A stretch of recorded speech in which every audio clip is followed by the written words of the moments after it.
Alright, love him or hate him, Bubsy is back with a Purrfect collection for PlayStation 4, PlayStation 5, Xbox Series, PC, Nintendo Switch, pretty much all the modern platforms.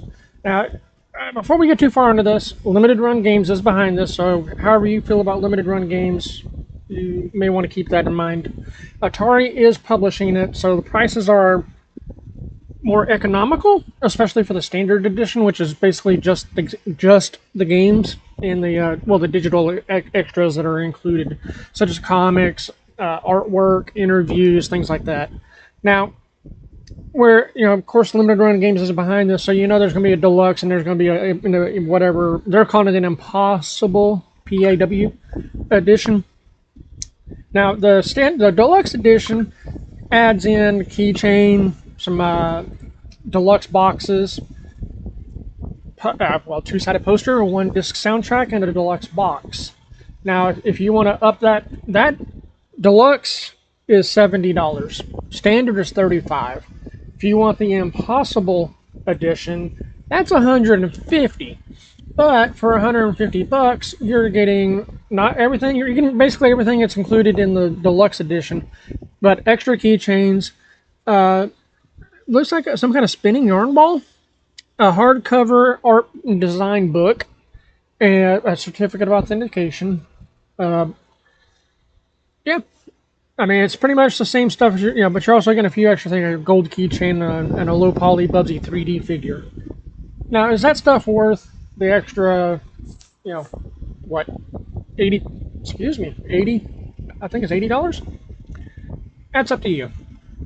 Me, I was never really a big fan of Bubsy. I'm not a fan of the platforming games that jerk the screen when you turn around or whatever. It's like if you're trying to avoid an enemy, and you're trying to run away, and Gex did this. You're effectively missing out on the where the enemy is at. But that aside, I know there's a lot of fans out there that are fans of Bubsy. So for y'all, check this out.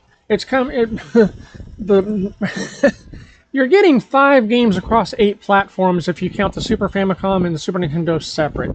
I believe you're getting more because in the trailer I saw box art and stuff for, I believe, the PAL version of the Game Boy, but I could be wrong on what versions are included. That maybe they're just including the box art for all the different regions.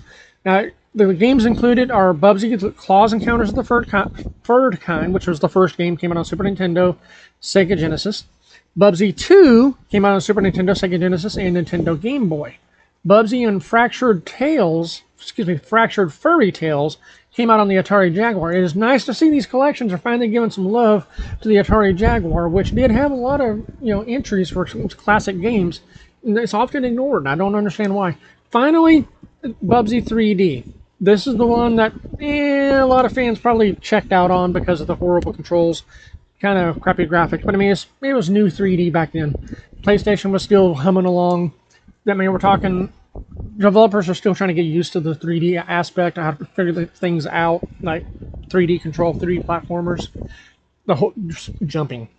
Now, this version of Bubsy 3D has full analog support. All games have save states, rewind features, and other screen filters, borders, all that good stuff that you expect about modern day emulators.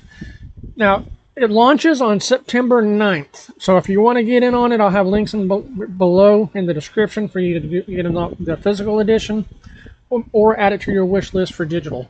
So check it out. Let me know in the comments what you think.